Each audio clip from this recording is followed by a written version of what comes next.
Yeah. Thank you. I'm here Okay. Excuse me, everyone, we're about to start. Can we have quiet, please?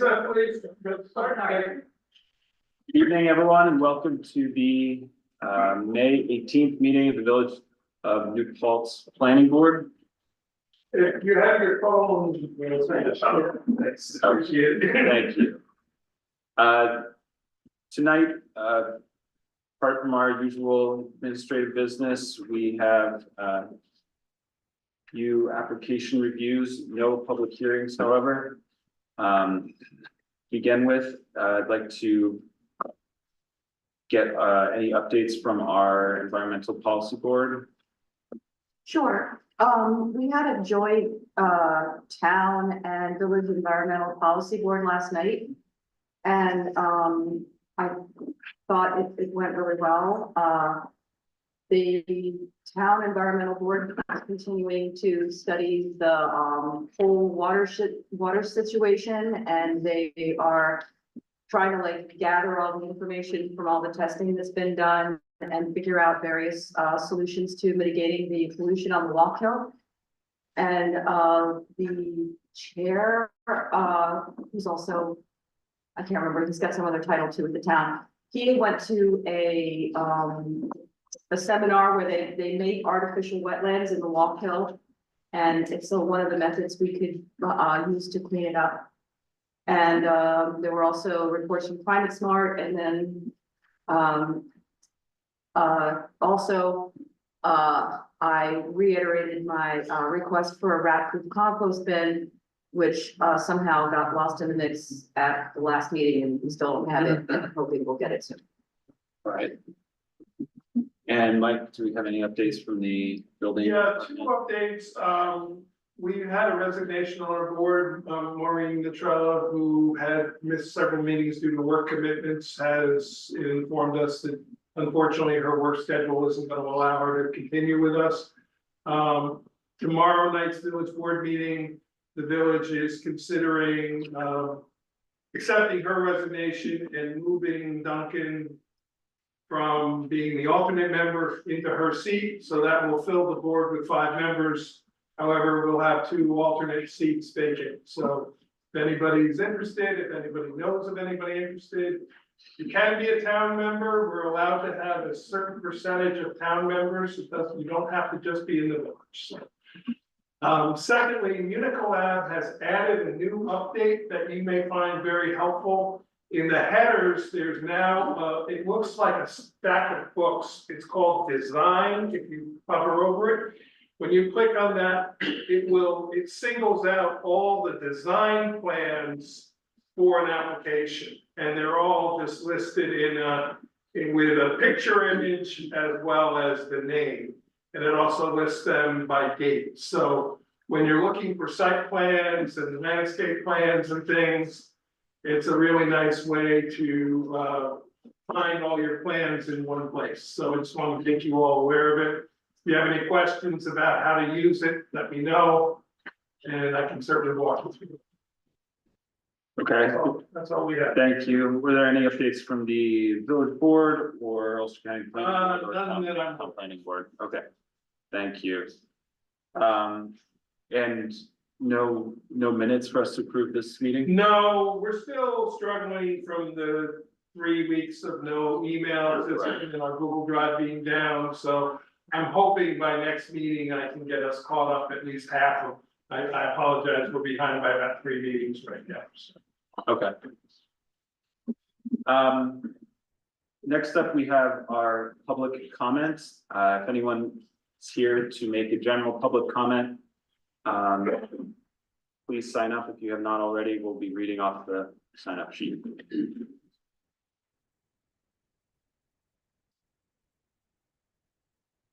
There are 3 names signed up. The first is Laura Miller. This is down. Have a seat. Thank you. We're here. Yeah, either way. Hello. I am here tonight as a resident of Old Mill Road regarding the proposed expansion by Woodland Pond onto the wetlands adjacent to our neighborhood. Our community is a quiet wooded residential area made up primarily of 1 acre lots. Many of us chose to live in this neighborhood because of the natural beauty, privacy, and peaceful character of the neighborhood and its proximity to the preserve. The wetlands and wooded buffer between our homes and Woodland Pond have long served as an important part of this environment. We are deeply concerned about the proposal to construct a multi-story apartment building on this property. Beyond the visual impact of a large building becoming visible from our neighborhood, we are worried about the ecological consequences of developing wetlands and disturbing the surrounding natural habitat. These wetlands are not simply undeveloped land, they contribute to drainage, wildlife habitat, and the overall environmental health and character of the area.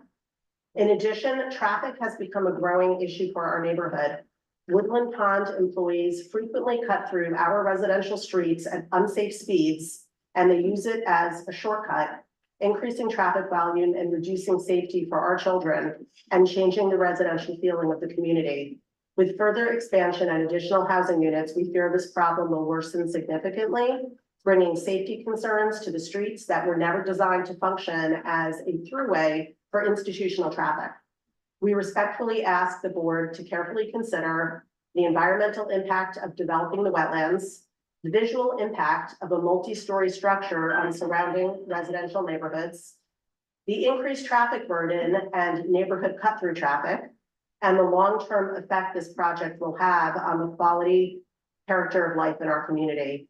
We understand the importance of senior housing and thoughtful development, but we believe it must be balanced with protecting existing neighborhoods and preserving the natural environment that makes New Paltz such a special place to live. Thank you. The next person is Jackie Hurd. Hello. We respectfully urge the board to carefully review the Woodland Pond proposed 81-unit satellite expansion and long-term impact on nearby neighborhoods, municipal services, and local taxpayers. This is a large institutional project that would significantly change the character of the surrounding residential area through increased density, building size and height, lighting, traffic, noise, and daily activity. The residents of Lent Drive, Waring Lane, and Old Mill Road are especially concerned that the project is being squeezed onto an environmentally constrained site with wetlands, stormwater challenges, historic orchard contamination, and limited buildable land. As proposed, large multi-story buildings would sit very close to existing homes with little buffer or transition. The village's May 18th engineering review identified several unresolved concerns, including stormwater runoff on neighboring properties, incomplete stormwater analysis, and the need for a site-specific soil management plan related to historic orchard contamination. These issues are especially important because nearby homes rely on private wells and are located downhill from the proposed development. The wooded parcel currently serves an important natural buffer between Woodland Pond and surrounding homes. Many residents fear the project will permanently change the quiet residential character of the neighborhood through lots of trees, increased nighttime lighting, and the visual impact of large buildings, especially during winter months when the foliage is gone. We respectfully ask the board to require additional visual simulations from nearby residential viewpoints, including nighttime and leaf-off conditions, as many residents believe the current renderings understate the project's true impact. Residents are also concerned about the financial impact of the expansion. Woodland Pond has already secured approximately $32 million in tax-exempt bond financing and may seek tax accommodations that could shift long-term costs on local homeowners and small businesses, while increasing demands on roads, utilities, emergency services, and other municipal infrastructure. An expansion of 81 additional independent living units will likely increase EMS calls, traffic, and overall operational demands. We urge the board to carefully consider whether the village's infrastructure and emergency services can absorb these cumulative impacts.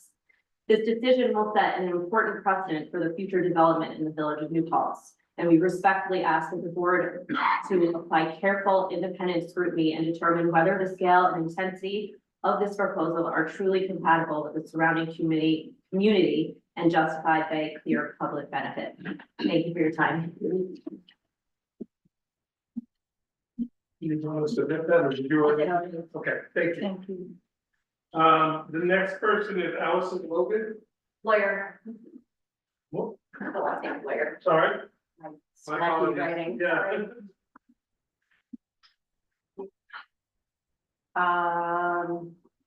Usually I print this out, I'm sorry, I wasn't planning to read, but, I'm also a resident of Lent Drive.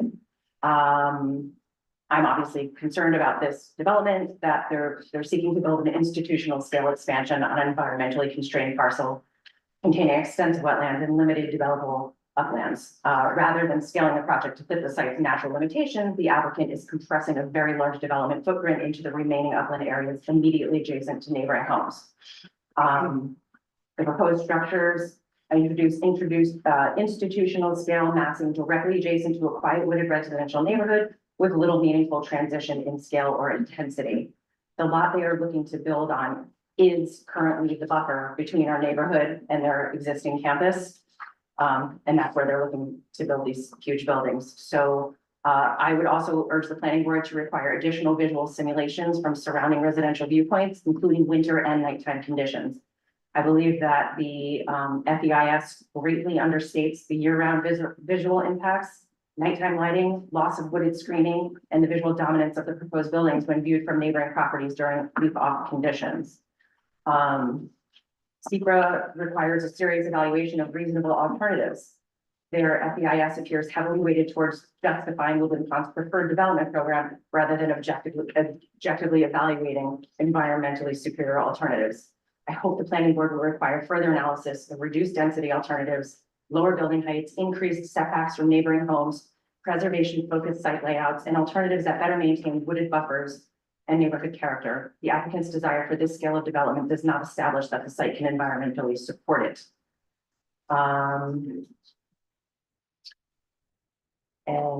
the proposed expansion would significantly alter the character of the existing wooded residential edge through increased building bulk, lighting, traffic activity, and loss of natural buffering. The FEIS repeatedly minimizes these impacts through generalized conclusions rather than detailed site-specific analysis from the affected residential viewpoints. Thank you guys for your time within the work that you do. And I would invite any and all of you to come to my neighborhood and do a site walk so you can actually see just how close the proximity is and the scale of what's happening. Thank you. Thank you. Did you also, you submitted that already? Yes. Thank you. That's all I have. I didn't sign up, but. If you'd like to speak, then come up. Just state your name. Same thing, I didn't print it out, I apologize. So I'm Matthew Hirsch, also at 89 Drive. If approved, the current development would drastically alter the character of our neighborhood. We've heard this by comments from other neighbors. I just would like to urge the planning board to closely scrutinize the presentations that you might see from Woodland Pond. Last week during the zoning board of appeals, the applicant referred to the proposed buildings being 30 feet and under. But when you actually review, you see that many of the buildings exceed 40 feet above ground, and in several locations where the natural grade is elevated. And I understand that the height variance is outside of your direct authority. I'm just pointing out that their presentations often emphasize favorable aspects without fully conveying the actual visual and neighborhood impact. The other thing I wanted to mention is in many of the visuals, my property is like in the very corner, cropped, and never shows both buildings and my property at the same time. And I think they're very intentionally prepared that way. So you really don't see how these buildings loom over our property. And I did want to mention again that, you know, we did get the opportunity to sit and see a preview of some of these plans. It was a very nice outreach from Woodland Pond, but it immediately turned the other direction when, you know, it was presented that we had a chance to sit with their architects and we had, you know, any impact or any input on these plans. In fact, we saw already completed plans. The plan that as it stands right now and their application has them doing construction 7 days a week. beginning early in the morning and extended late into the evening. And the last thing I wanted to point out is there was like a press release that touted the bank, the pharmacy, the swimming pool, the performing arts center, and the benefits of the broader community. But if you were to drive Cumberland Pond now, you're greeted by signs that saying basically, this is private property, you don't belong here. Trespassing. So I really don't see the benefits of the broader community at all. I'm very concerned about the impact to my well, which is just feet from their property. And the runoff of all this soil they're gonna move around, which we've already identified as arsenic contaminated. And like I said, the point of this letter is just please don't rely solely on the renderings, promotional language, unverified public relations materials when assessing the impact of this project. And again, I thank you very much, and we invite you to come see the site so you can see how these buildings are just gonna loom over our neighborhood. Thank you.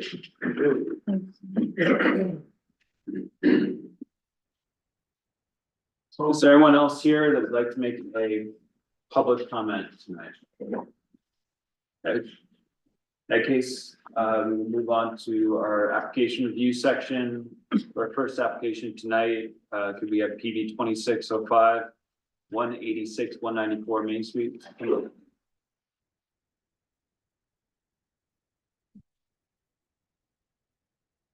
That's a copy of the decision. I already emailed it to you. Oh, yeah. If you guys want to follow along. Sure, okay. Absolutely. Great. How are you? So were there any changes since last time? Anything Yes. new to? We met with the design review board and the changes that we made were in terms of the siding, we went with a composite board and batten across the entire front. More of a uniform look.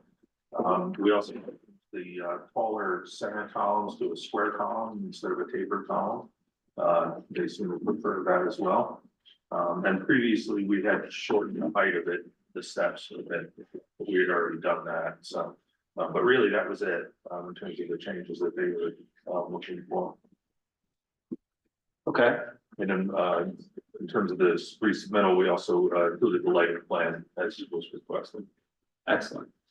And did the building department get a chance to look at that? All Yeah, we were satisfied with it. I printed 8.5 by 11 versions of it for you, but Yeah. I'll read the detail, but That's, I was able to blow it up. And Lee, were you able to bring in copies? Yes, Okay. we said. yeah, both. yeah, that's, Beautiful. that looks good. Okay. Okay, so we have the photometric plan that applies materials.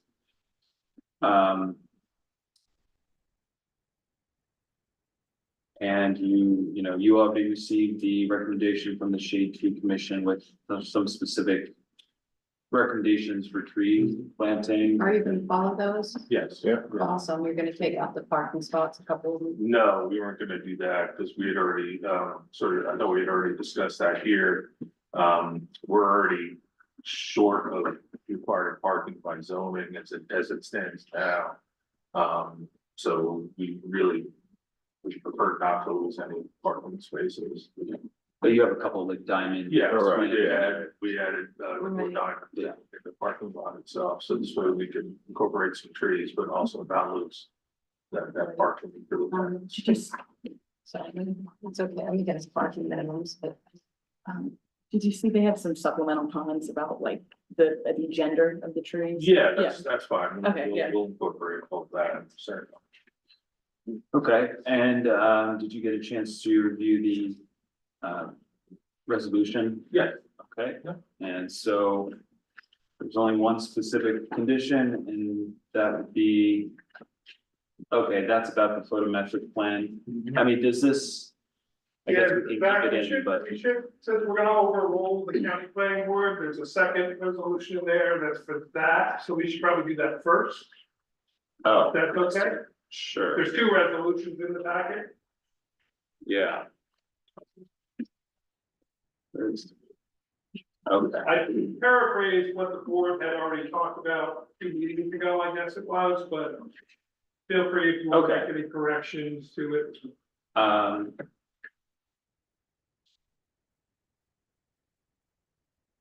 No, this looks good to me. Thank you for putting this together.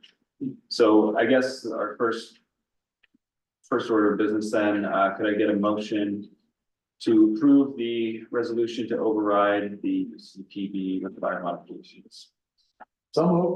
Second, And could we have a roll call vote for this resolution? Sure, Rachel, Nikki, Terry, Aye. Zach.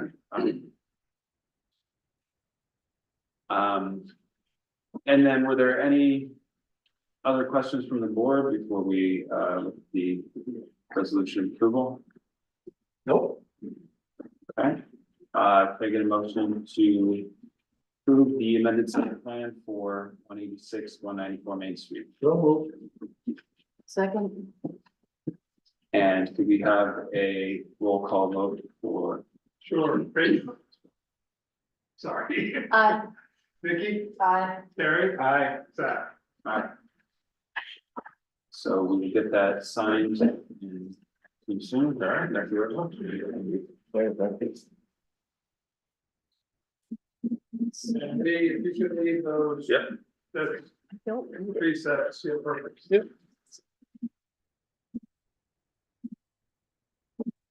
Next, we have PB 260913 Platicille Ave.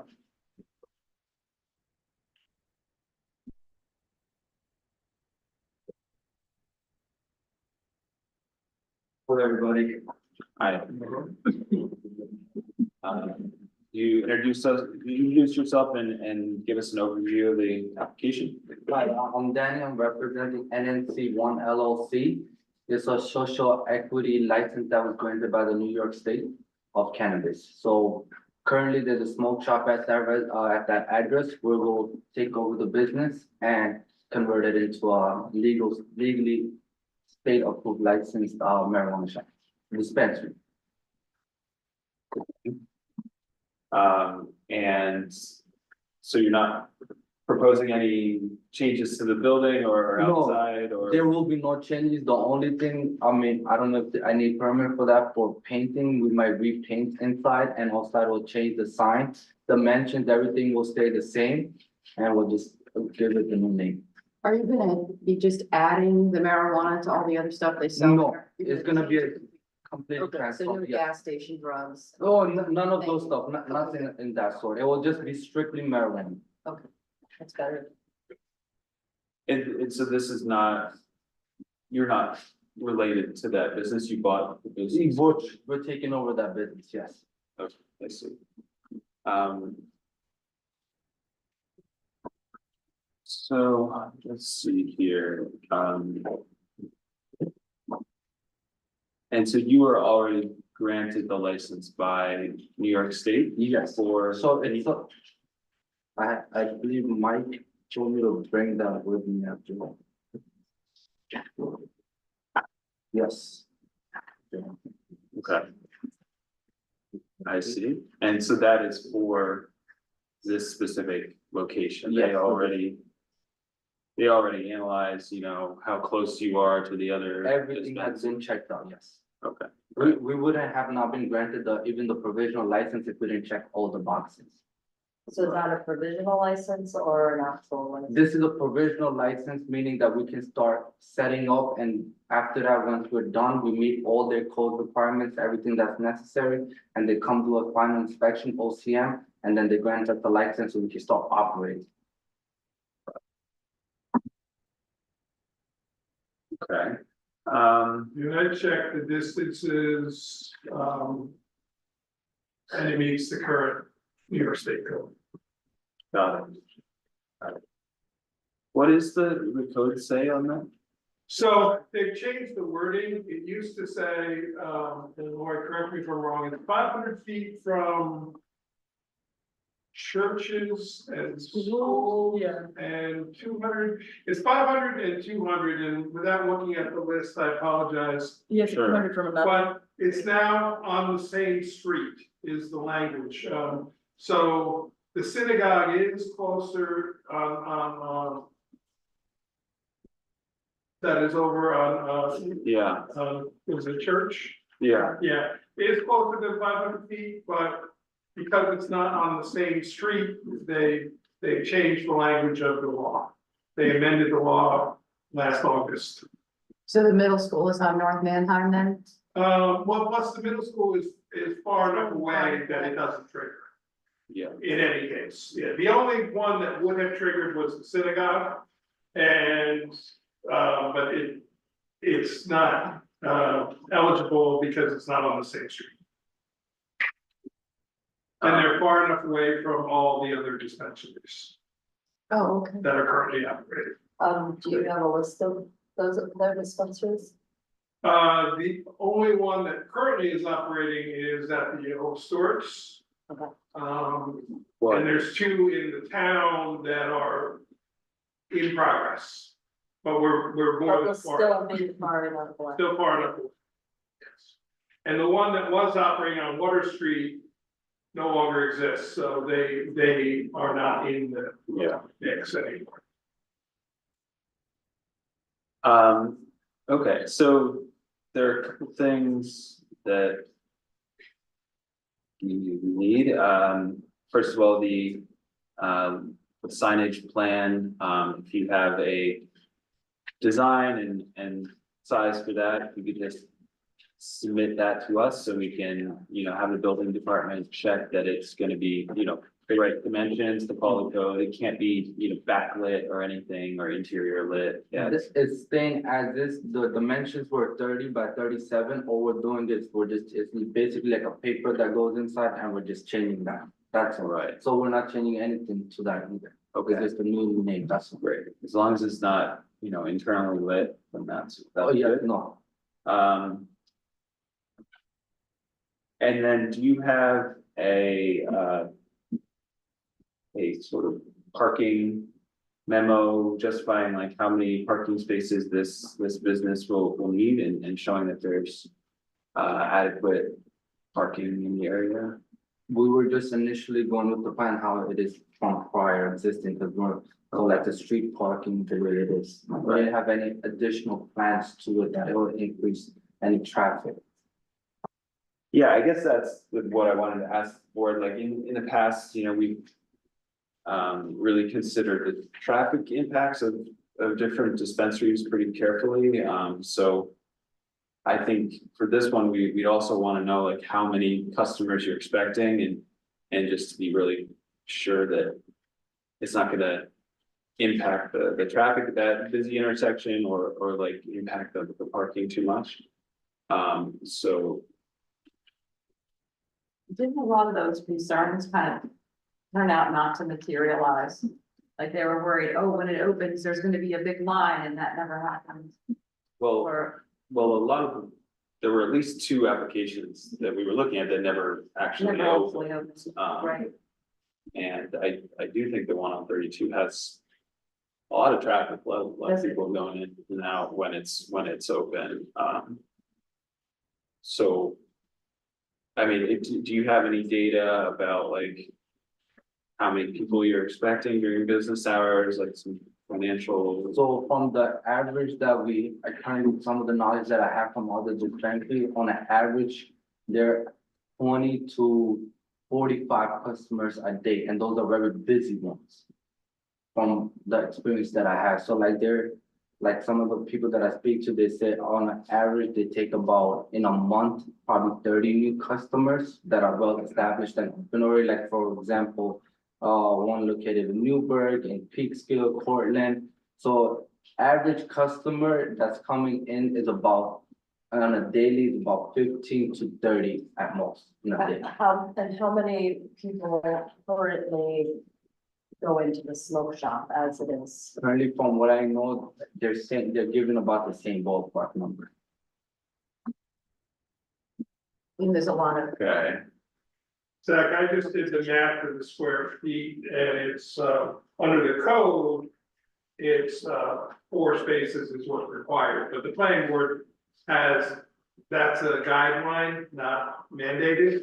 So the planning board has leeway to expand or change as needed, but based on the 200 square feet per space, I just checked their dimensions, it's about 800 square. feet. Yeah, So, yeah, I mean, I think that's sort of the absolute yeah, minimum because it's such a small store,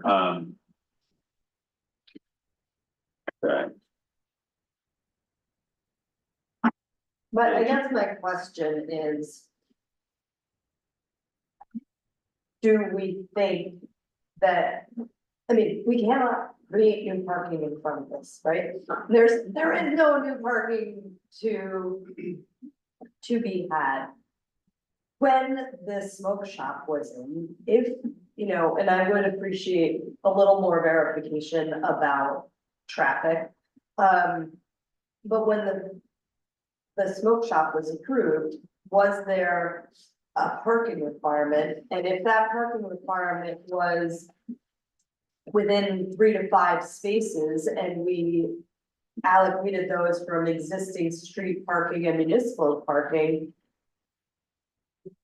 then we would have a similar, you know, parking thing here. But if we allocated it based on, you know, there was, you know, the foot traffic or would be primarily foot traffic or vehicle traffic would only be 1. And we said there's 1 and now we're saying there's 4, then we need to kind of think about what does that mean? And so the parking is arbitrary, but we should have some way of understanding. Does this meaningfully change the use of the building? And where are those spots gonna come from? there is, in this particular case, there is the village parking lot as well.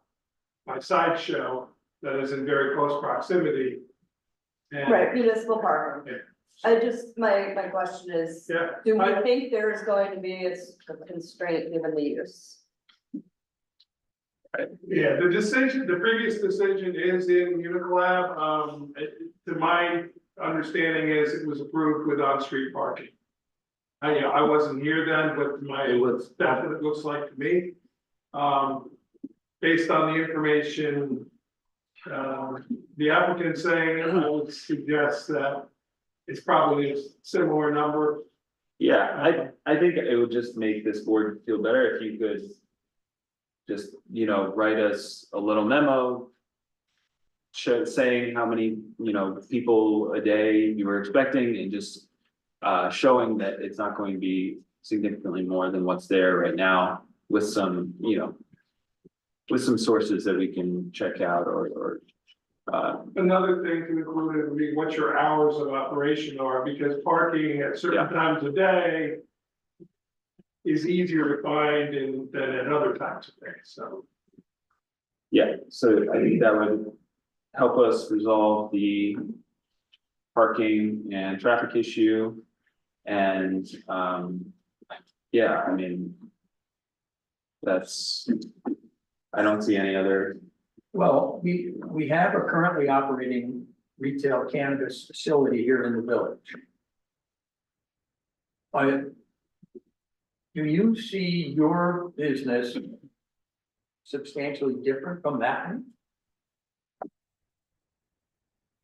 In one concept, traffic wise, or how much No, of traffic I'm gonna? your business. Are you gonna offer something that's more attractive to people than what the current business has? I don't know too much in detail what they're exactly, how they're operating, but I do, since this is a social equity license, basically this license that granted to the people that were affected by social inequity, basically like the ones that hadn't had a fair chance into the business world. So I do see myself, my pricing being way more competitive than them, because I understand about giving back to the community and not just 100% focusing on profit. So that's one, I see that right off the bat. It's only right if it was granted to us via that, I want to give that back to the community as well. But if before we continue, I just have a question. Let's say if the traffic is high, since I only have public parking around me, I have a big parking lot in the back and the main street only parking is on the right side. How would that affect this member with traffic? Because we have parking in front of Chase back, the one public parking in the back, very big lot, and obviously on the main Chase is street. private, Yeah, and Chase it is says private. it's private. Uh-huh. I mean, at that point, we just have to consider if it's a substantial,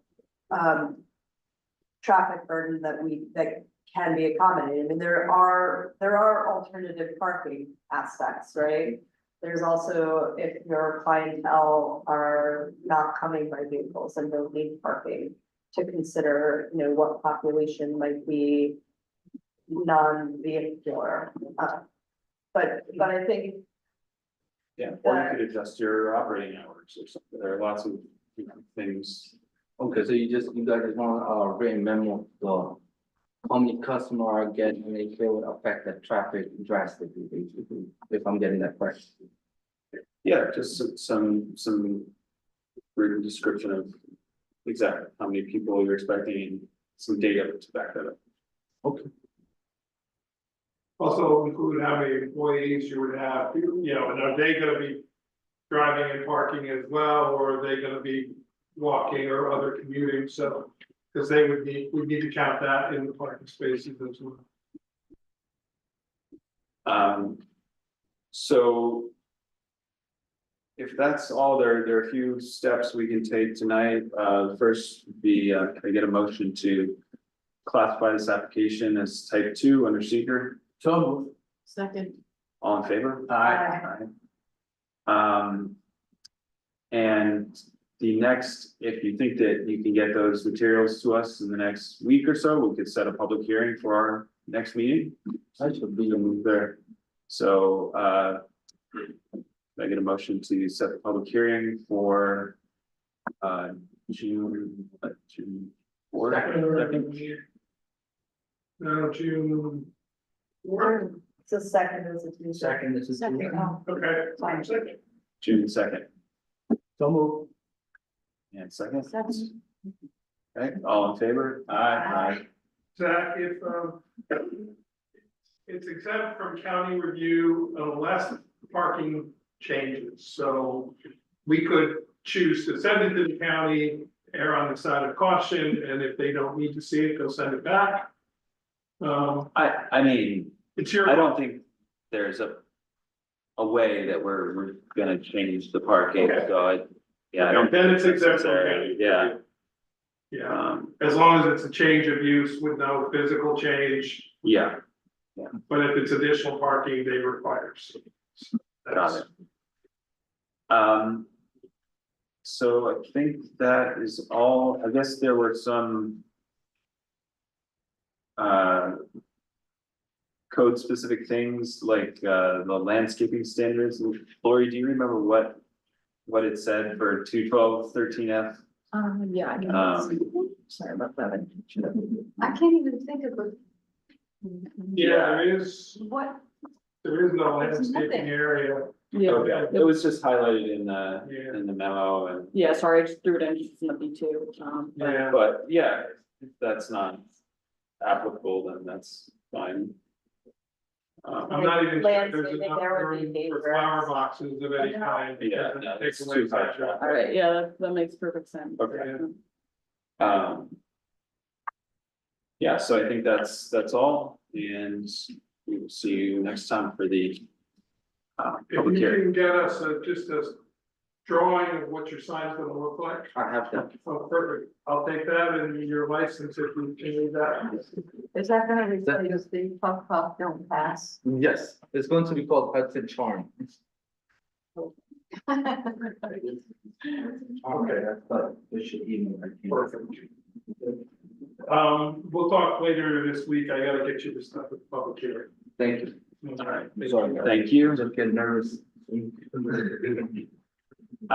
Next, do we have PB 2609, 191 Huguenot Street?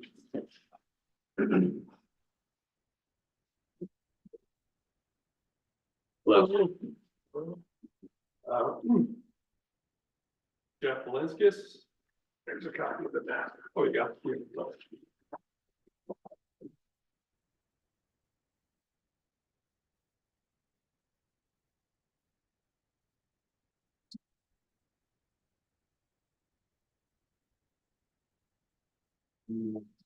Here.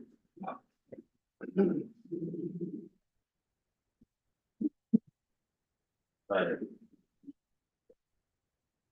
So could you give us an overview of the application? So my wife and I purchased this property, it's 3.2 acres. And we're investigating whether we can subdivide some lots off of it. Didn't the previous owner try to do that? There was a previous subdivision, yes. The original lot was split into two.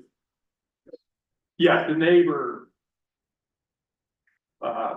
here, they just split the two properties. There were two houses at 5 acres originally, Right. and then that one was split off, and then this one was left. So you're looking for flag lots. I think the whole design is. It depends what is there in terms of development.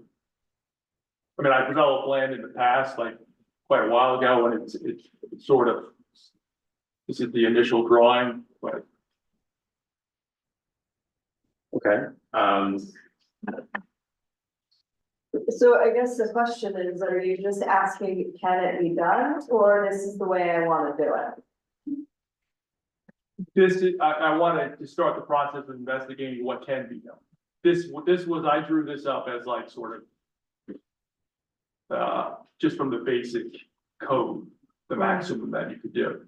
You couldn't do any more than that as far as I could tell. So we wanted to, before I engage professionals. To do any work, I wanted to see if there was any like substantial roadblocks in the way that would make it like not viable. There were a whole bunch when the previous owner tried to subdivide it. I remember there was all kinds of dickering back and forth and then up to ZBA and. Well, that's because my investigation showed that was splitting of the state between siblings. And they had to go to the ZBA because of the way they drew, because of the two homes. They wanted one home on one lot and the other home on the other lot. This applicant is proposing undeveloped land to be subdivided off. So it's a very different situation. It only involved the ZBA because of the setbacks previously from the existing structures. But, so let's go back to the original 5 acre parcel. Is that what it was? Kind of asking Mike. Yeah. Whatever the total is between those two lots. So it was originally 5. Okay, I don't know off the top of my head. And they did so they They created 2 lots. subdivided into 2 lots. Correct. And now, Include the house. this proposal is to subdivide one of those 2 lots into 3 lots. So that the end result will be 4 lots from the original. And I don't think I've used this term publicly here at the board. And if you want me to explain it a little more, I will, but this is the very definition of a creeping major subdivision. I mean, there's no question, this is 4 lots. It was 2, now it's 4, 1 more, and this is a major subdivision. With all the requirements and reviews of a major subdivision. There's not enough land to do more beyond this. So, No, in terms of the density allowed per lot. No, he's talking about the originally subdivided off other Okay. 2 acres. all right, so everybody understands my concern. In all respectfully to the current applicant, I know that's not what you're doing. But down the road, things change, people sell, things move. I'm gonna ask our attorney to see if there's a way that we can never allow an additional subdivision ever in time of that original 5 acre parcel. This can never be subdivided again. Like as a condition of disapproval, or do you mean like right now, like, No, as we move through this process, okay, yeah, like after this. as we move through the process. When if we approve this, Yeah, it can never be subdivided again. I will look into it, but I believe that could become a condition, but I would obviously. On somebody else's property. But we could only apply that to this Correct. parcel. Right. Parcel. It would not apply to this previously subdivided. And that's the concern with a creeping major subdivision. But I guess the question is here, is this even subdividable because of the road frontage, it only goes this? And then, Probably not. and over here, just as this is Jewett property and it's the development rights have been sold. That's my understanding, that This, is, yeah. over here, it's Jewett property, rights sold. This over here, on the other side of this, is Huguenot Street, rights sold. What Wait, is you it? say the rights are sold, you mean it's under conservation easement, correct? Yes, yes. That's what I thought, right, both of those farms that are under conservation easement. Right, so the either development rights on the on Right. either side, so we're just talking about what's possible here, just because of Terry's. I mean, I think that's a good observation, it could be, but I'm just trying to see. In terms of road frontage, there is not enough to get you back here. And 50 further feet. subdivide that other one, it's already unsubdividable. I guess is the best way to put it. Well, let's verify that then. Okay, so now we're back to this. Mike, there are a couple other like just unique things about this lot. I don't know, could you walk Yeah, us so through? it's unique in that it's one of the few lots in the village that is not connected to the village sewer system. This lot has its own septic system. We did receive a letter from the Board of Health that the applicant must have pursued.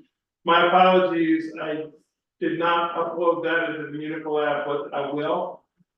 So they were stating that as presented, the lots can support in-ground septic. And he has shown those two areas on the, as well as the reserve on the plan. He's also shown a home and a garage on the plan. Those are by his own admittance are just placeholders at this point. But in order to review a subdivision, the board has to look at whether it can be used for a structure, so it's good that it's there. In my memo, I've outlined that, in a final plan, those should be removed. And there should just be an outline of the buildable area demarcated, so that way, when it comes back for site plan, then the home would be placed on, because currently, as presented, it doesn't meet zoning code, only that the garage is in front of the house, and they would have to be reversed. The accessory structure can't be closer to the road than the principal structure, but that's, you can see, certainly they could be flip-flopped and still work, so. It meets all the other zoning requirements, I will say, these are fairly large parcels of land, which is a little bit unusual for the village to see parcels this large to start with. With this subdivision, you're getting more in line with the normal size of lots in the village. 0.8 acres, 1 acre. But Smaller than the surrounding properties. Correct. And that part of the village. Correct. And Terry's point is well taken, that 5 is the magic number for when you creep into a major subdivision. But I also, your point, Nikki, I think also is valid, that it's probably not feasible in any way to create another lot in the back. Or would take considerable easements or effort to do that, because it wouldn't have street frontage. Well, I just would say that. It's familiar enough with those. Development right sales, there, you wouldn't be able to get in no matter what.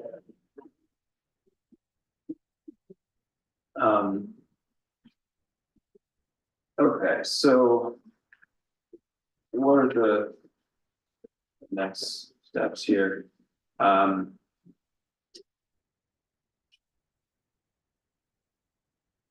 Are there any special requirements of the historic district in the code?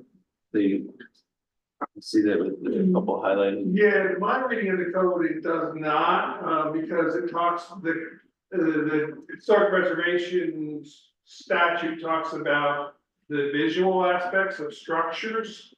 So, but it's the board's, the board can always refer something to them if they like. Technically, the code, while they don't need to receive like a certificate of appropriateness, the code does say that the, HPC is supposed to review even subdivisions. Okay, So, I missed that, Yeah. thank you. it's actually a different part. so- Oh, okay, then. I work with them on the house, and that was my understanding, anything you can see. Yeah, They even, haven't, it's just in the code that, you know, Yeah. they're also allowed to consider subdivisions, even though. It doesn't hurt to refer to them anyway. I mean, my understanding, even if you wanted a shed, you'd have to go through them. That's correct, yeah. I mean, my main concern with this is these two long driveways that are right next to each other and very close to the existing driveway. I mean, would you combine or consider having a shared driveway with, easement? You would definitely do a shared driveway over, I mean. I drew that to show kind of the maximum of what it would be, but you would certainly, Okay, so you wouldn't actually have these two, no, I think you would have one coming up close to the line. As far away from the house possible, and then they would split off. okay, great.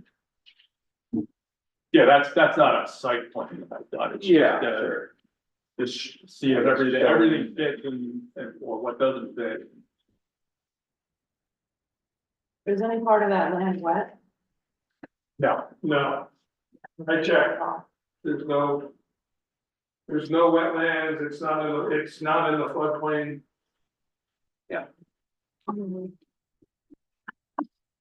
All right. In a sense, it's, in some manner of speaking, it's agricultural, because you basically have, It's it's not in the ag district, it's surrounded by ag district properties, but it's not in the ag district. Is there any archaeological consideration across the street with the African American burial ground? Is there any archaeological issue? there was something on the EAF that popped up, that the whole area is an archaeological. I would also say that, this is just a subdivision and Yeah, sure. when you build something on Yeah. here, you will have to come back for the actual site plan. But you don't have to consider that when you're doing the subdivision?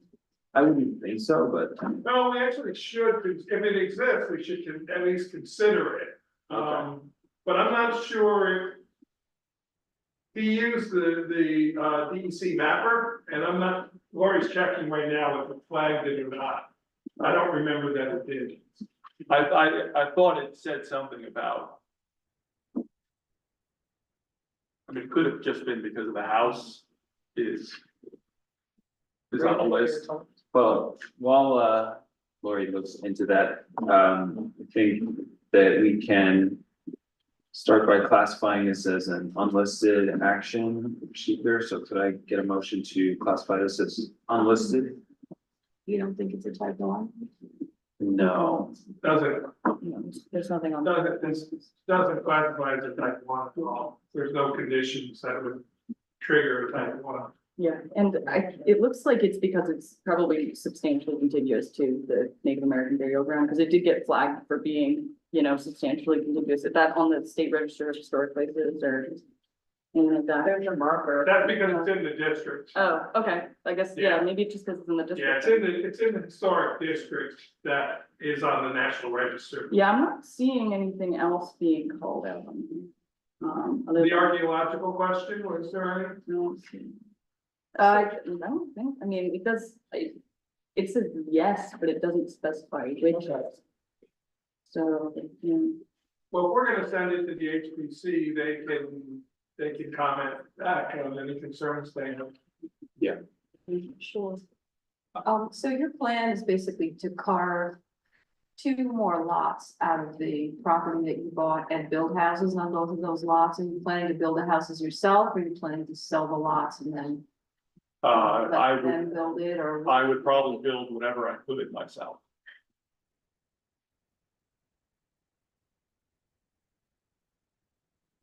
Okay, If the subdivision is approved, those would have to come back for site plan. um. Well, to begin, could I get a motion to classify this as unlisted under secret? So, Second, Second. all in favor? I, And, could I get a motion to circulate our intent to be lead agency and, Who's, or, oh, no, the HPC would be the other agency. I think you should also bring in ship out because of Okay. this EAF, you know. okay. And so we will, yeah, motion to circulate that, to other involved agencies. I'm gonna add also the DPW superintendent, because they would have to issue a driveway permit. Great.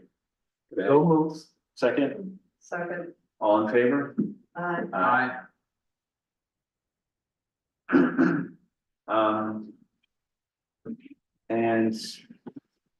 Yes, the, If you think you want to set up a public hearing, I would ask maybe we wait till the second meeting in June, because the DRB will have met them. There are also really specific requirements for, we have to finish our neg deck before we can do the public hearing. Just, there's very, the village, Okay. yeah, village. Oh, you're right, Yeah, yeah. you're right, subdivision, Yeah, sorry, okay, apologies. yeah. It's been so long since we've done a subdivision. Yes. So then the other item is to get a motion to refer this plan to the HPC DRB. so moved. Second. All in favor? Aye. Aye.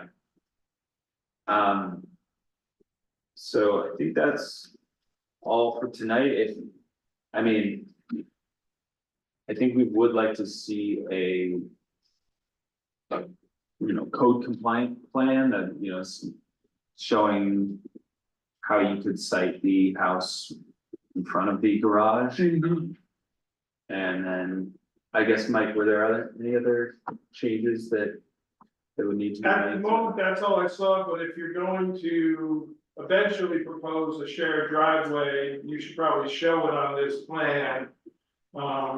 Yeah, When it gets to the final subdivision plan, we can remove a lot of those lines for filing, but the board should probably still look at it to decide if the subdivision is adequate or not. yeah, and so that's all, and we will wait to hear back from the DRB and, yeah, move forward from there. Who's DRB? Oh, sorry. Design review. Yeah, the HBC. Okay. Yeah, In this case, it'll be the HPC, but it's the same members of the same board, but some things are just referred to them for design. Sure, yeah. So, yeah. Okay, so I'll just wait to hear. Yeah, at the earliest we would have you back is a month from today for the that meeting, but it may not be till the beginning of July because of the. Sure, yeah, yeah, whatever, yeah, if I know it takes time to. but if we could, get the updated Yeah, anything you plan, can update that would be, between now and then is great. Okay. Yeah. So I can just drop that off? Drop it off or submit it online. Okay. It's easier. I mean, eventually I'll want at least one paper copy, but. Okay. Thank you. Thank you very much. next up, could we have PB 2601 Woodland Ponds? Zach, I have a stack of paperwork here. Do you want just the site plan for the moment? Yes, please.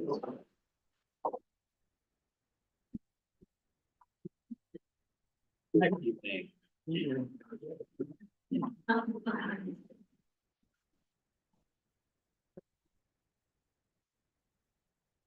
Yeah, I'm sure screen. Yeah. Let us.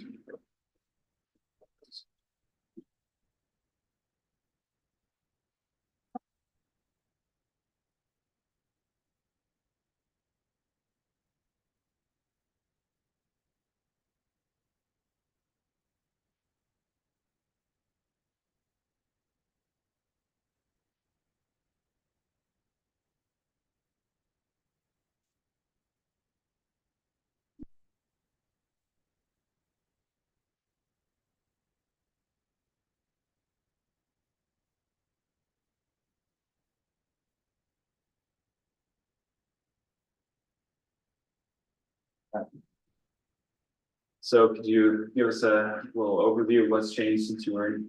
Sure. Last time? With me tonight is Michael, Kenny Casamento, Michael's from Woodland Pond.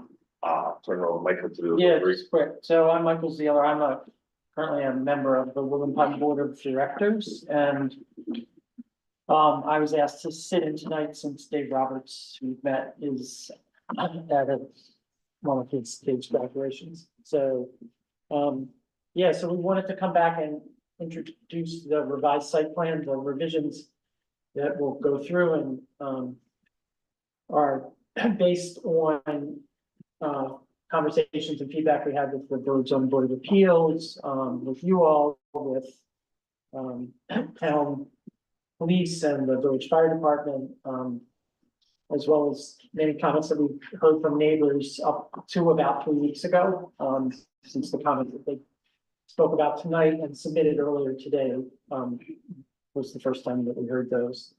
So we'd like to go through the plan, show you the changes we've made, and then try to answer your questions and have a conversation with you. So I turn it over to Ken. So what I have here on screen is the previous application to which you saw the project. It had a connection through the wetland buffer. We have no specific wetland impacts on the project at all, as we said before. We are only working in the adjacent area over the existing road. We also had a path that went up to Woodland Pond through the adjacent area to connect up to the main property. Through discussions with Walker Valley Land Trust, who manages the land that is within that area, they did not want us putting the paths in there, although there are paths throughout the other areas within the land trust. There are specific language that didn't have paths or roads within those particular areas. So one of the modifications you'll see on the new plan is we've stayed out of that area being this area here is in the original land trust from Walker Valley Land Trust for the main parcel that was done under previous approval. The second was through discussions with the ZBA, we worked on reducing the building heights and the number of units. So the new plan, so the revised overall site plan still has the same connection across. What it is following now, which is the paper road that was originally contemplated during one of the past subdivisions that were on this area, but it doesn't follow what is exactly the existing path that's there now. But it does avoid the Walker Valley Land Trust property in its entirety, and I believe there's a letter submitted that they're comfortable with our plans as it is. What we have done is reduce the buildings. All the buildings are now only two-story buildings with parking underneath. The buildings are designed from finished floor to ceiling to roof structure as 30 feet. Because of the way the average grade to allow for parking in it, and there is some sides that are lower to accomplish the fact that you have to get parking underneath. That average grade puts the heights in varying different heights, but at max about 6 feet of a variance. And when you say underneath, you do not mean underground. Correct. Well, portion of the parking is underground. So when you look at building A, Commons A, the only side of the building, sorry. The only side of the building at this point here that is exposed for the parking is this side right from here to here. The remainder of the building from this drive all the way around is 2 stories. All the way around to this side. So the parking is completely underground there. On building B, you come into the parking here.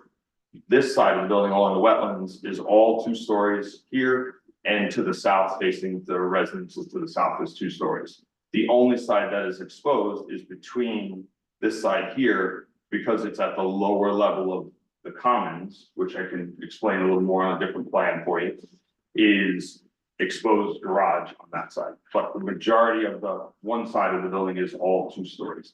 On the hybrids, these are all 2 stories. The only area that is exposed is this smaller area right here for the garage on this. Everything else is 2 stories. On the south hybrid, and we've been talking with the ZBA, we currently have retaining walls to hide tier the wall, the backside of it, but we are talking about bringing grades out and maybe just eliminating the retaining wall and filling in the back area as well. But that here is 2 stories here and here, only 3 stories from this parking, and on this side here, exposed along the wetlands there. For the majority of that building as well, is only exposed as 2 stories. So from our last project, we reduced the number of units from 95 to 81. We have removed that pedestrian connection to the north. There is still a proposed connection along the existing road that is there in asphalt. So we are going to transform, instead of walking along the road, to a formal walk with a curb so that it's protected from the sidewalks. We are proposed, based on our conversations before, we've worked with our wetlands biologist, and it's in the plans, and it's in the plans before the DEC, is the current crossings that were originally proposed for the salamanders were non-functional. Correct. And part of that is because their research shows that they need to have daylight in order for them to utilize them. You need water. And well, according to that, it was sunlight, because they don't want to go through a dark pattern. So the way the recommendations from the studies are open channel, open grate at the top, so that the sunlight's through it with the sand bed on the bottom. So that is what's proposed to replace the culverts that are there. We are still proposing the closure of George Danskin Way from the access here to the end of the cul-de-sac at Lent Road. We're reducing the asphalt to 14 feet in width. There'll be gates on both sides. There'll be emergency access only. We've met with the town highway department. We met with the fire department. Everybody seems to be on board. We're working out with the fire department, how the gate will function. We have other instances where there's chains in town where the fire access can get to. But we've talked to them about a system of click to enter, which works off of their radio controls, that allows them to pull up, hit the radio controls for them, their specific frequencies, which would then open the gates to allow them access and only them access. That would prohibit people from going through Lent Drive, any of the residents bringing everyone to the main entrance that is there at Woodland Pond. Is there a reason that hasn't been done already? It's part of our site. So historically, it was together that way. We've tried to piece the history of why it went the other directions. We don't know it all. We weren't part of that, but that is our plan as soon as we can go forward. And further that, we've proposed all of the construction activity to enter through North Putt, through the hybrid side, and through the connector between the 2 projects. So therefore, there's no traffic going through there whatsoever once the project starts. There is a section in code, and your consulting engineer pointed it out, that basically indicates that there's a requirement to have vehicular access to village streets, 2 vehicular accesses to village streets. There is no specific language for whether it's emergency or full-time or any of that. We had been speaking with Mike and the consulting engineer and the traffic consultant, and everyone feels that there isn't necessary to have full-time access to 2 streets, only emergency access. So that's what we're proposing.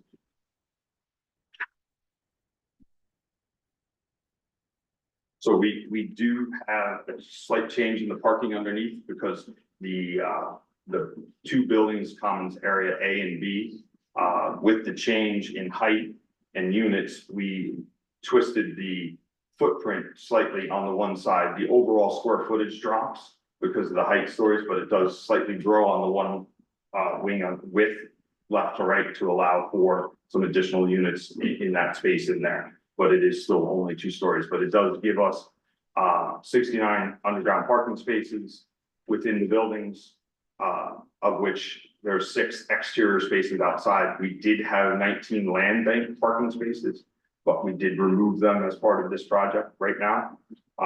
But it still meets the current code, that we end up having a total of 75, and 68 was what was required.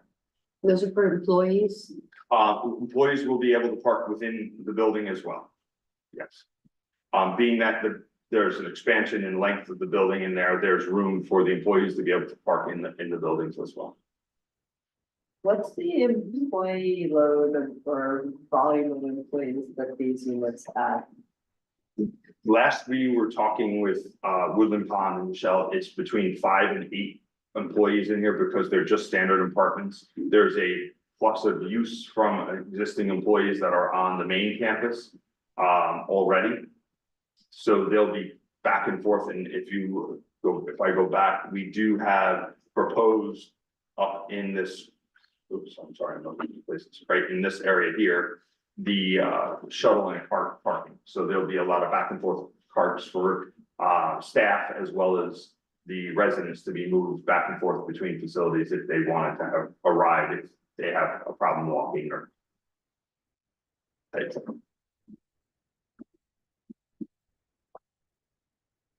We have done extensive landscaping as part of the project. The south edge of the project here in specific area, we've done a lot of buffering, and what we've proposed here is I'm sorry, it's my fault. Not you had control, I was trying to find something.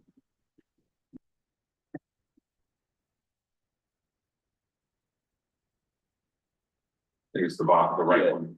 Just click the Zoom icon. So we refer to the landscaping, we haven't referred to shade tree yet. No, I don't refer there yet. So, we're about 150 feet, give or take, from the property line where the code has 40 feet. We are proposing to supplement the plantings in there. We've talked to our landscape architect and worked through, instead of clear cutting, to put trees in and create a buffer. Supplement the buffer there, because there's a lot of trees that are tall, but not as good a lower understory. So putting evergreens in the lower understory mixed with some of the deciduous trees to create a more cohesive canopy and forest area. So that's what's been proposed in there. The format of the landscaping throughout the project has been more conditioned towards the natural clusters and not as formal of a landscape plan. The only formal areas are in the immediate courtyard areas, which have a lot of pedestrian use for the residents. Outside of that, the areas are clustered to try and mimic the natural growth of trees in the environment. So we just a brief cross section, as you can see, this is the Commons A, it's 30 feet from this side of the building to the top of the roof, but because of the average grade calculation, when you do have a section of the building that is lower to allow the parking in, it splits the difference when you calculate the average grade. So therefore, that's why we're there for a variance for approximately 6 feet on this particular building. The center Commons building does not need a variance, and then the upper building has a single variance. Here are just some overall pictures of, as we described, how it's set into the project, the grades. This is the area, as you asked, Nikki, this section here that you see from left to right, there is the only exposed area where you would see the basement or parking. As you can see, as it goes around, these are all just 2 stories. And then on the larger building facing the other building, it is just that one section right in the middle there across the parking as well that you would see. This is coming in the entrance, as it is 2 stories here and 30 feet from the grade to the top. Just an example of the courtyard, similar to what you saw the last time. As we moved over to the hybrids on the east, the upper building was 2 stories originally, and it still remains 2 stories at 16 units. The lower unit was 3 stories. We've dropped the story out of that entirely down to 2 stories. And that ends up both with underground parking of 24 spaces, more than adequate for the number of units that were within it. One of the comments from your consultant was about handicap spaces. They are provided, and we'll provide some more details to them, and we'll end up providing a detailed response specifically to Nadine on all her comments as we proceed. The landscaping on this is very similar.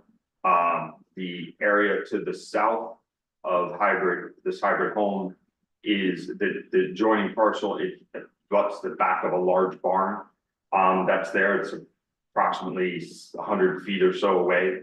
But the building is about 40 feet from the property, which meets the code. But the existing barn to the south of it is about 150 feet from our actual building. And these are 16 and 16 units, are they part of that 81 units? Yes, they are. Yep.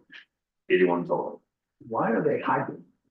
They're considered a hybrid because they're a different style of home.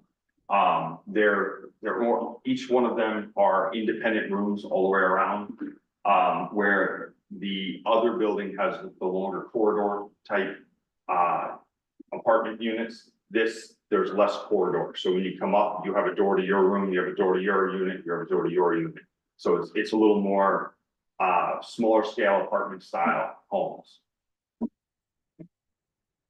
Similar, the same type of personnel, just what you're trying to purchase type thing. And live in. The grades around here, on this one, this is the north, is still 30 feet from the finished floor to the roof. But because of the way the grades calculate here, there's only a few feet below grade, 3 feet of additional height that we need because we only have a narrow window, just the small spot for the garage on one side of the building, not to make it fit. The south has the opposite because we do have two sides that have it, that average grade brings it down and we need a 6.5 foot variance for that building. Again, popping over here, as you can see in the back of the building, we've had tiered retaining walls here. We did talk with the ZBA about potentially removing them entirely and grading that out on the backside so that it is more planted the whole way out. We thought it would break it up instead of a big mound off the back. We thought the tiered walls might be a different look. And so we were going to go back to them with some variances on options of that. From the main road looking in, as you can see, all you're seeing is the 2 stories of the buildings, pretty consistent with a residential home. The architecture's been designed with a lot of character and vertical relief. So it has as much representation of a residential component as it can be on the buildings. What does that mean?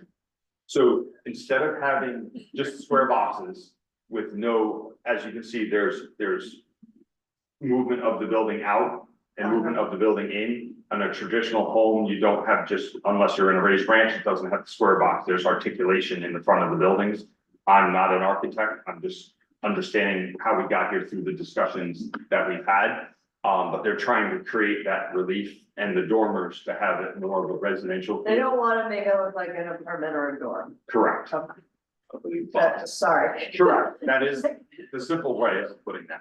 So, here we are back at the original, plan, just to kind of leave it here to talk through with the board. But that's really been our changes. We went to the ZBA last month. We grabbed their feedback and we're looking to, talk to you and get yours and continue moving along. Thank you. It seems like you already put a lot of work into this new revision. I'm a little disappointed that the forest trail had to be eliminated. That seemed like a nice touch for the residents. Our consultant comments, I forgot to bring that. Thanks. Do you want me to? Yeah, Well, one thing that's always bothered me is that I feel like if Woodland Pond really wants to be part of the community, then they should allow the community to walk on the paths that are there as part of the conservation easement around the pond there. It seems like the Millbrook is just kind of like chopped off and they don't let people in, and it just seems very community to me. Especially since, I imagine some of their pilot consideration and other considerations they were given were for this conservation easement, yet it's not really, granted, there's no one policing it, so like if you're walking in the Millbrook, you can walk over to that, but it is one of the nicer features, and especially now that some of it is cut off now because of the beaver migration, but it seems to me like if you really, welcoming the community, that you should allow them to access the paths in the conservation easement for the Millbrook. So it's our hope that as part of this, as we get further along in the discussions, that that will be, I mean, that's exactly what we will try to work out. So my understanding is that the property is posted as belonging to Woodland Pond or around the borders, but none of the signs say, for example, no trespassing. Oh, okay. I haven't been back there for a while, Yeah, so they, but I thought that they did. I just could be remember wrong, I seeing- could be wrong. Yeah. Am I wrong with that? They're trying to sign, saying no trespass. Oh, no, I'm talking about. Okay, Yeah. yeah, no, I'm not talking about that, you're right. Fair enough. No, but in terms of in the preserve, Mhm. where the preserve, on the eastern edge of the preserve where it hits the Woodland Pond property, Mhm. the signs that are posted there simply identify it as Woodland Pond, but don't actually say no trespassing or Okay. anything like that. But the point being that we hope to, in the at a subsequent meeting, to discuss with you specifically opportunities for moving some land into actually the preserve. Mhm. And if there's a desire to try to do something more than that, to make it even more accessible, we can certainly talk about it. But as you pointed out, at the moment, the beavers have taken control and a lot of that land is actually, there are trails that nobody can walk on right now because they're underwater. Mhm. So, but yeah, we're happy to try to work with that. And Michelle did mention that at one of our earlier meetings when we met on and did the informational meeting, the Yes, yeah. same concept, that was their goal and they were working with the board and trying to achieve. What we've had these discussions, we were waiting for the winter to pass and we're hoping then that LRC will go out and do some survey work.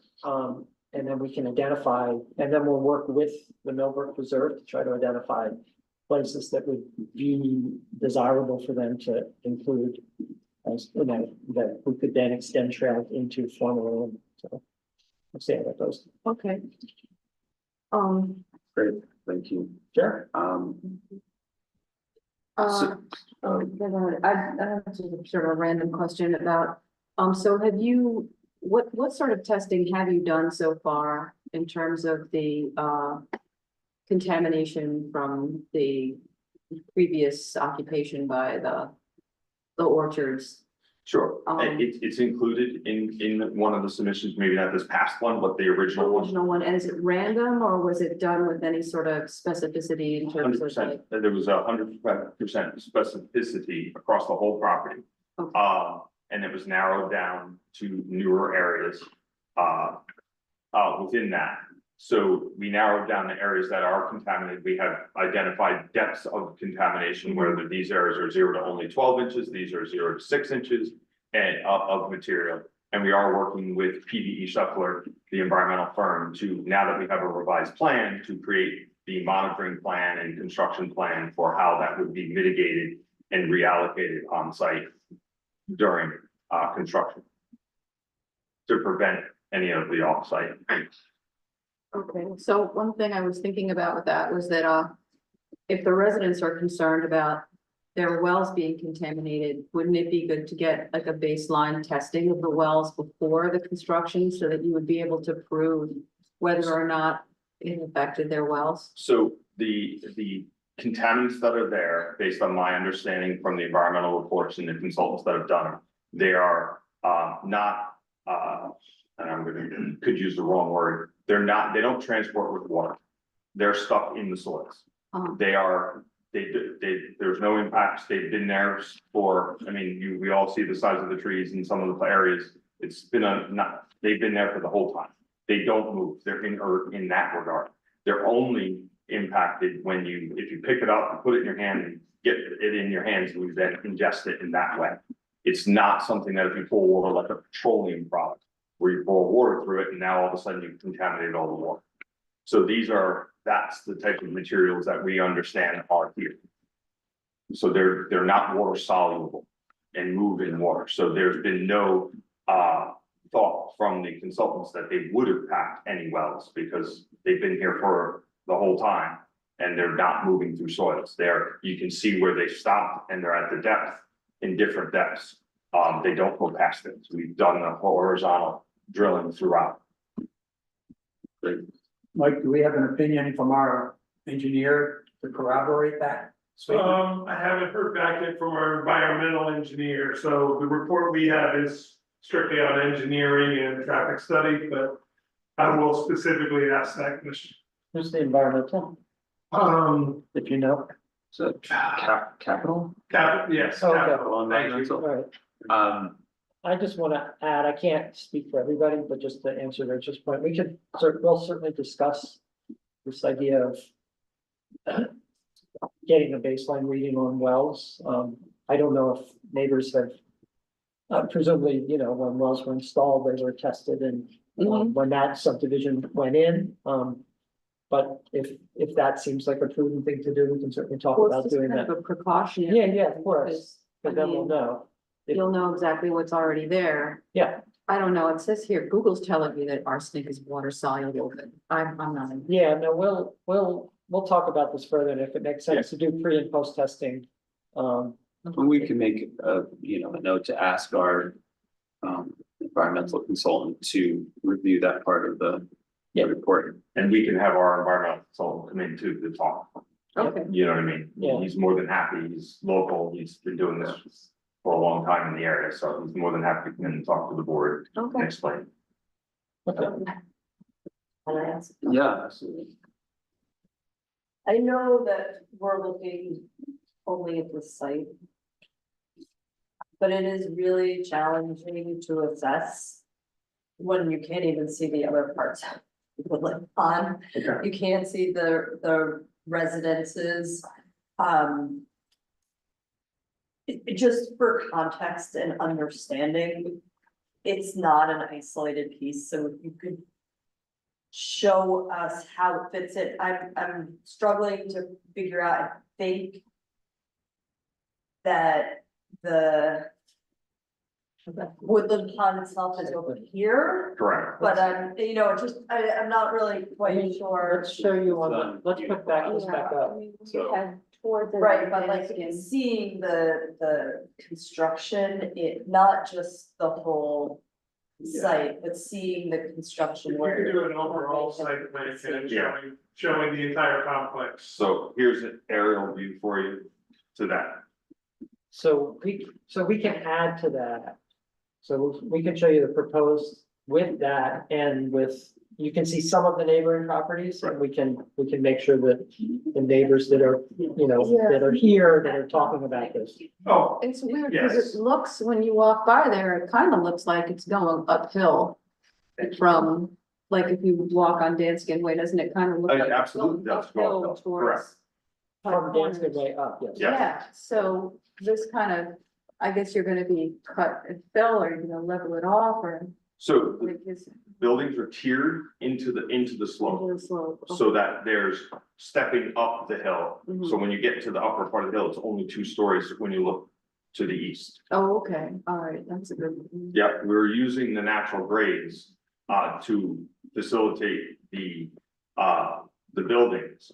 And to minimize surface parking, where if you look at the Woodland Pond proper, the north piece that we're talking, that is all surface parking. To minimize that impact on the hard surface above, looking at the grades there, it made more sense to compact the development and put the parking underneath the buildings in those areas. And that doesn't disrupt the water table or anything. We've done geotech out there and we're above the areas of that area. Nikki, what you're asking for, is a plan, do you like this sufficient? You just want to see everything? Just see where all the buildings, yeah, Yeah, In the neighboring properties. yeah, We can. yeah. all right, I have a note. Neighbors. Yep. And you kind of have a street on the plan here that just fades off. Understood. It's a. Yeah, we'll put it in context for everything. Yeah, we'll Yeah, go that would for be helpful. full campus plus surrounding neighbors. and you might want to do, I know you did a rendering, but if you could do a section showing the new buildings along with the closest homes. Yep. Section view, that might just help everybody understand the comparison. So we did do sections. And you'll see the cross section, we can expand them. But you'll see the lines through of the cross sections, excuse me, of where the houses are, but we can expand them in directions to the neighbors to the south. Through that, but we did do, and as you can see here, see how the buildings are tiered into the ground. You can see there is a taller side on the one side that faces the woods. To allow parking to get into that building. And then each side there, the grades are up and it's only 2 stories along that. And if you could include on that, the additional plantings that you're, the landscaping where you were trying to Enhance the buffer. enhance the buffer.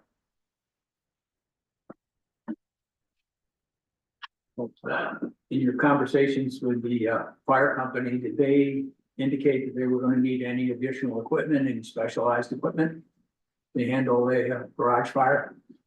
They did not. Residential building? They did not. They did say though that, you know, this will end up getting back to them for review further. There are concrete decks in these buildings. So the first floor before there is concrete, it's all sprinklered inside the building. So the basement. Garage is sprinkled? Yes, it is. Yep, so the whole building is a fully sprinklered unit. And talking with the architects, they do have the residential grade above it, because they're only 2 stories above, is separated by a solid concrete deck, so the fireproof and fire load is protected there for the fire ratings, from what I understand. But we'll have that further conversation. Again, it's not so much the actual fire, it's poison skins. Understood. Ken, do you know what the rating duration time is on that? I don't, but we can get that information. Yeah, we'll definitely need that. Yep. I was not here, I think, the applicant was here in January, and I missed that meeting. But the meeting before that, which I'm not sure when that was. We requested that you examine the possibility of having some affordable units within the project. I believe the applicant said you would look into it. Did you look into it and you have an answer, or are you just still looking? So I don't have a full answer for that, because it didn't come up and so I'm not fully prepared for that. What I do know is that, so this is not, right, this is a continuing care retirement community, so it operates under New York State laws that are unique to CCRCs. And so I don't know exactly what our options are in terms of trying to meet affordable. I guess the first question back to you would be, what do you mean by affordable? Well, I know that you do not, well, I don't think you fall under the purview of the local affordable housing ordinance. As far as I read, I believe that. So let's assume that we're all in agreement that you don't. Right. I guess my point is, are you willing to kind of define affordability for yourself? Right. And see if you can do something in that regard. I mean, this is 80 units of brand new housing. I can tell you that there's countless people in this town, village, that are looking at this. I would just ask you to take a serious look at it and please report back to us. Okay. With what you think is feasible. And I appreciate that. Yeah, and I will ask whether there has been any follow-up since that came up before, and if not, either way, we'll get back to you. Okay. And I guess have you, if you haven't, I guess we have to, but, this will impact the, local emergency management squad. I don't know what your call volume is currently on your current property, but we'll need that on a per month basis. And then what you project 80 more units will, generate. And then I guess we will get back to you and tell you what the impact of that will be on our emergency rescue squad. There.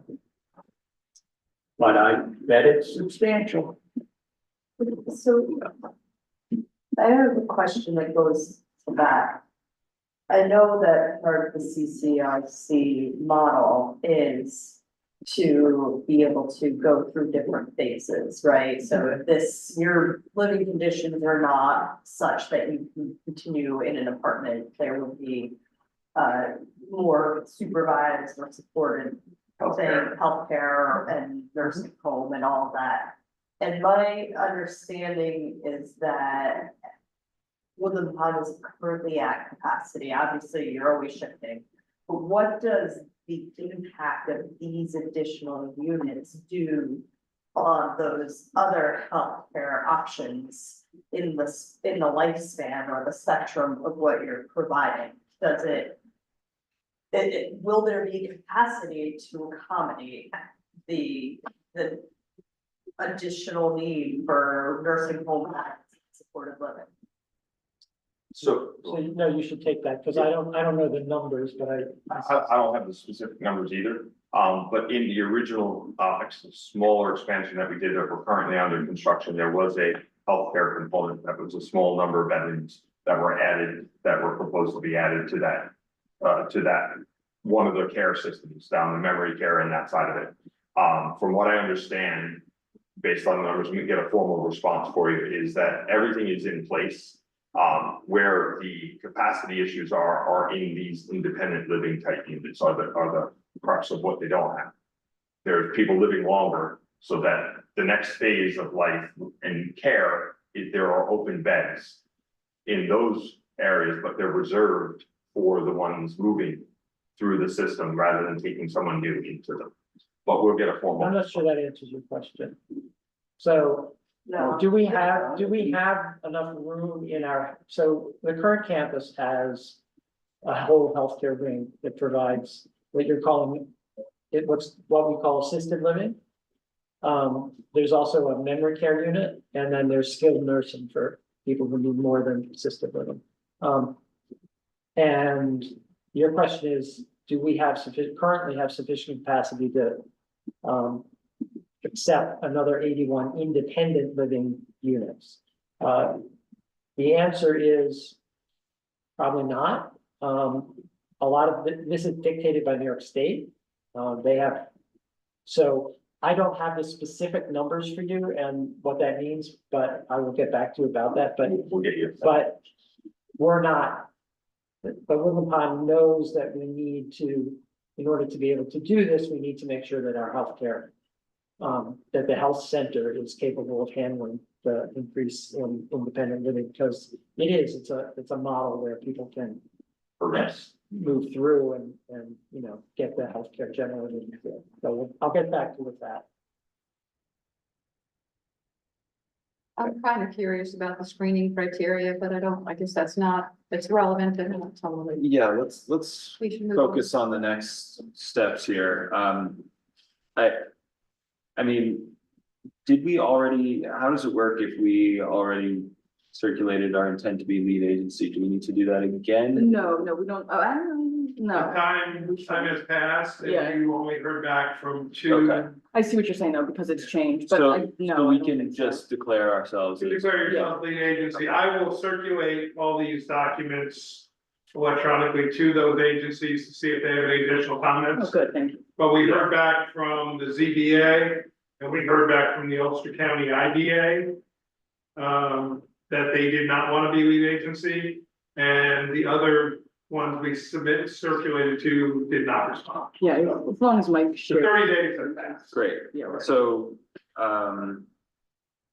I get a motion to declare the planning board as lead agency for seeker, So Second, all in favor? Aye. I guess I was also wondering which, of our consultants had received this new plan and who else we might need to. So at this point, Peak Engineering is our consultant on the engineering, Right, the traffic study, the split. They're reviewing part of the non-environmental sections. Capital is reviewing the, environmental aspects, the wetlands. Yeah. I have to circulate to them the new revised drawings that just came in. They haven't seen them yet. But I'm gonna get that to them, ask them for comment back. Those are the only two. We're not able to use Colliers because the applicant had retained Colliers prior to Colliers coming in on board with us. So that's why we're using Peak. And the Peak review is based on this last set of drawings. Okay. But Nadine from Peak did tell me they'll have some additional comments. Because they basically got about a week to review these plans. Yeah. In our discussion with Nadine, she has the full SWIP, everything's there, she just didn't have time to review it. We have, if anybody is interested, that's the SWIP. Sewer and water, who's doing that? Dennis, Is that, Dennis Larios, because that's a village connection. yeah, that's what I figured. Yeah. Just checking. Yeah. Okay. I was waiting until we got more into the finalized on the building location and size and everything before I sent it to him. Yeah. Capital, something. Yeah, do we need a motion to send it to? No, I'll capital? just resend it. You already did the motion to send in the first round. Okay, excellent. So this is Yeah, all going to the pump station at Henry W. I'm assuming so, but I don't know. It's But I all going. did hear back from the DPW that there is adequate capacity. the original approved sub plan had, and I don't remember the exact numbers today, I'm just gonna use round numbers, had 60,000 gallons of capacity allocated for Woodland Pond. It was in the original documents we talked about the first time. We're only using 30. So the additional 60 that was there is the additional 30 that was left over is being used by the new project, still keeps us under what was originally approved before. And talking to Blue and the DPW, there's adequate there. The pump station will operate the same. We're gonna tie this into the existing force main that goes out to Henry W. This system will talk to the existing pump station on the campus so that we don't overpower the sewer force main at any time. This way they'll be holding here to offset in different peak hours, so they communicate together. So that the offsite flow will still remain the same as originally proposed. And Ken, this will feed off the water meter, The existing water meter that is put in for the whole property. So we have as one part for of the whole property. As part of the expansion project, we're putting in a master meter for the whole property rather than individual meters that there are now. So this way Woodland Pond then will own the water from there in and no longer be responsible by the village. That will control the water for this as well. We'll tap on past that, so it'll all be included within.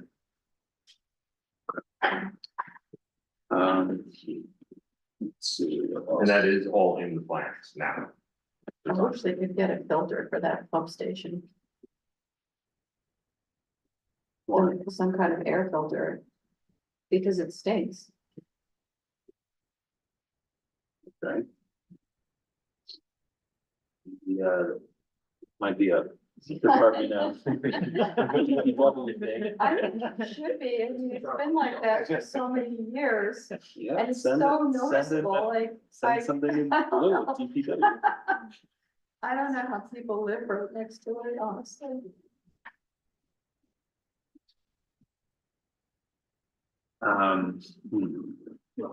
Okay, I mean, did the board have any other items they wanted to discuss at this point? I feel like there's a lot here for us to digest, and I think, It's fine. Without it. Yeah. Yeah. I want the footnotes. well, that's what the consultants are gonna help us with. 442 page traffic study. Well done. Yeah, I never understand how this. What? Yeah, no, but you, all the studies come through and the traffic still sucks. It sucked before the study was done. So I It don't sucks a know little where worse you afterwards. stand on referral to the county. If we have, you know, if we're expecting more information, we should wait. If we think we have, if we're just gonna ask for supplemental stuff at this point. And, you know, I'm on the fence about it, it's whatever the board thinks. I think I'm leaning towards waiting till we get all of our consultant Okay. reports back and Absolutely. letting the applicant respond to those, before we Okay. refer, That makes you know, set any, hearings and stuff, but, yeah, I don't know, is there anything else that you recommend the board? No, I think, you know, we should probably, whenever we review this next, begin to go through the part 2 of seeker, but. Right. Now that we've set ourselves as lead agency, but I think, and if you have any supplemental stuff to add, by all means, send it to us, Ken, but I think at this point where. I think I would like to politely ask the board, if there are any particular areas within that that you see concern that you would like us to provide additional information towards the environment. You know what I mean? We feel like between the wetlands, the reports that we've completed, we've given you a lot of data, as you said, towards it. But if you're feeling and listening that there's something else, you know, I know you were concerned about those specific salamander areas, so we went out and made sure we added that. So if there are other pieces that are there, we'd like to hear them so that we can try and accommodate getting that in, get it to capital, get it to all the consultants to that. I haven't reviewed all the renderings that you provided yet, but it's. You do have some from. The southern side, you know, the views from the neighboring properties, showing, you know, winter condition, that would be helpful. And the timing for the salamanders of the construction is really important. 100%. Yeah.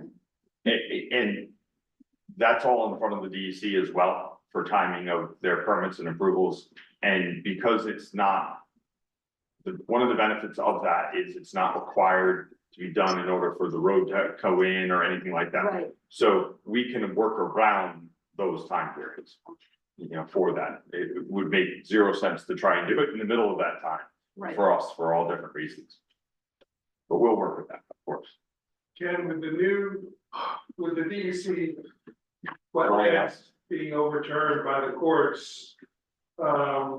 Because this was a federal wetland that the DEC under the new. Jurisdiction was taking jurisdiction, and I don't know the answer, because I know you already got a delineation done from them. Does that change anything? And I don't know that the DEC even knows the answer yet, but. So our wetland consultant is working with the DEC to address that specific question. Because based on the current rules, if we went to them today, all the wetlands that are within our area here do not fall under the DC criteria. They're Army Corps wetlands. Therefore, there are no buffers required to stay away. We're still keeping the plan the way we are, away from them 100 feet as we had before, keeping the distance from the woodland pond, removing the concrete that's there and everything like that keeping it the same, but it might remove a permit at all from the DC to specifically do the road crossing to the other side, as well as the salamander crossings. We don't need their permission to do it. We just need the board's approvals for that. Okay. But we're still gonna maintain the project as it is. Yeah, I know It just would- very murky right now, what it all means until it's. Yeah, Well, if they screwed up seeker, they can try again. they will, but it will be, my opinion is it will be several years away. But it was all anticipated that they would file the appeal. Yeah. And when they didn't, it changed everything for that.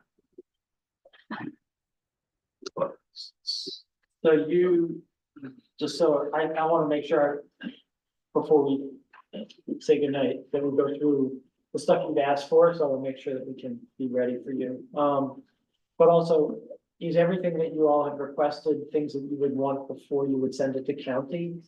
Like the EMS counts, the question about, yeah, all that stuff. Okay, so we'll do our best to turn those around. Yep.